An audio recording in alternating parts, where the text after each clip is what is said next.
health and vitality, okay?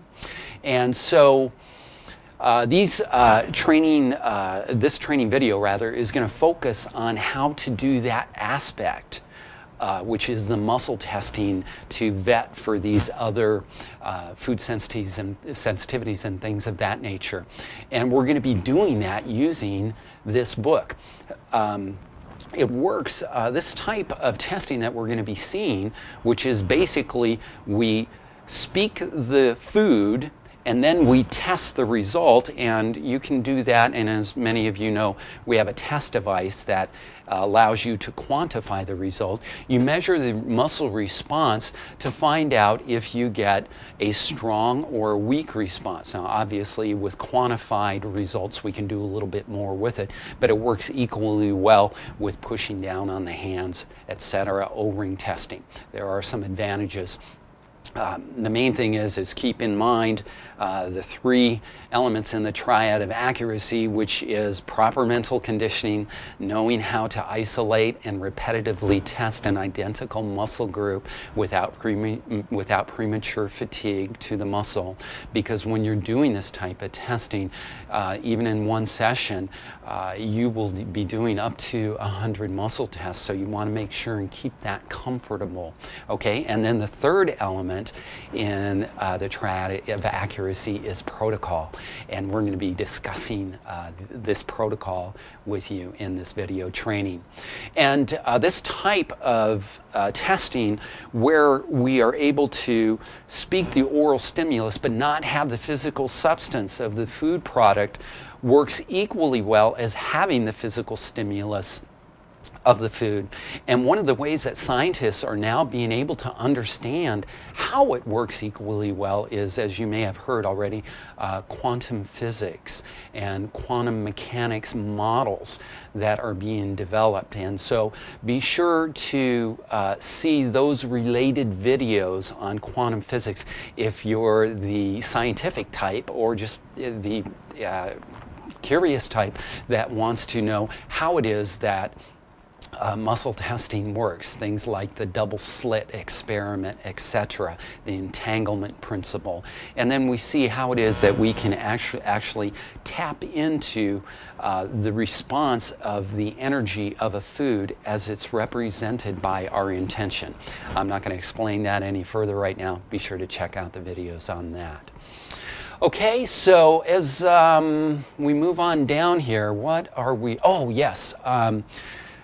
Understand that as we use this book here to do the muscle testing for further vetting, is that this book isn't just about which foods are best for your blood type, whether it's type A, type O, type AB, etc., but rather it's one component of a very robust book, and some of the other things that it includes in it, very valuable, which is why it's such a great reference for you to have, is how to use foods to encourage weight loss. It includes meal planning based on your blood type and the blood type of others in your household. Also includes some great recipes, good exercise tips for your blood types, good charts in the back, as well as an FAQ section in the back, frequently asked questions. Be sure to read page 339, where Dr. D'Adamo writes about how to make this integrating of good foods for you into a joy rather than another chore. Okay?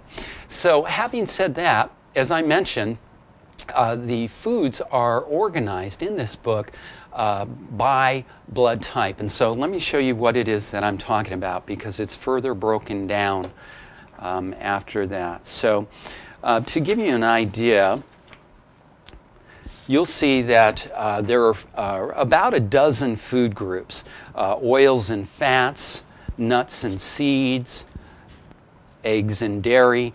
And as you look at each one of these groups, you can see the individual foods right here, and they're broken into three lists: avoid, neutral foods, and highly beneficial foods. And we're going to be talking momentarily about how to test for them. And mostly we're going to be doing our testing in the highly beneficial foods and in the neutral foods.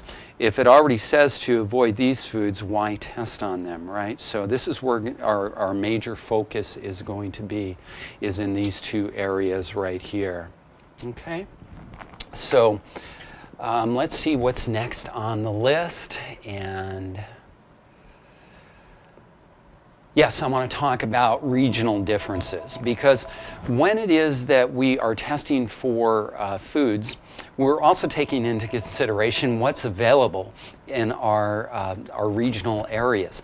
Like, for instance, we might not find certain types of seafoods, which is one of the dozen or so groups that you're going to be testing from. And so we have to take into consideration, even though we may test high on that food, it may not be locally available.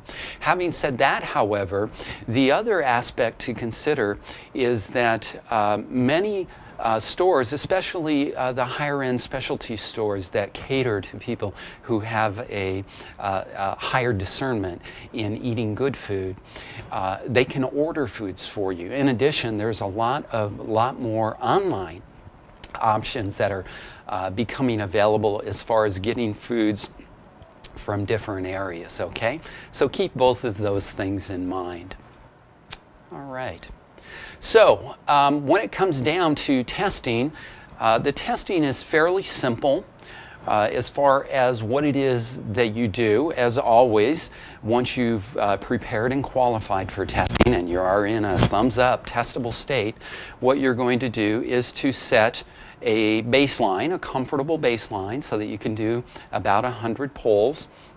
And as before, which you've already learned in food supplement testing, what you can test and how it is that you would test is following pretty much the same principle as on page 32 of the JET notebook, where anything that falls within the red ring and the clear band on either side of it, we qualify pretty much as a 0 score. If you go higher than the 160 here and you go up to 170 or 180 from the outside of the band up, this qualifies as a plus score. Now, when you record your scores, which I'm going to be recommending that you do in pencil right next to the food, that way you can easily erase it for your next year when you retest again. Record not just the fact that it's a plus score, but also record how much it is. Was it a +5, a +10, a +20? Go ahead and record that as well. Now, if it's in the minus range right here, which is 5 points or more below testing, then in this case, go ahead and as well put -5, -10, -20, and those all qualify as food sensitivities. Okay?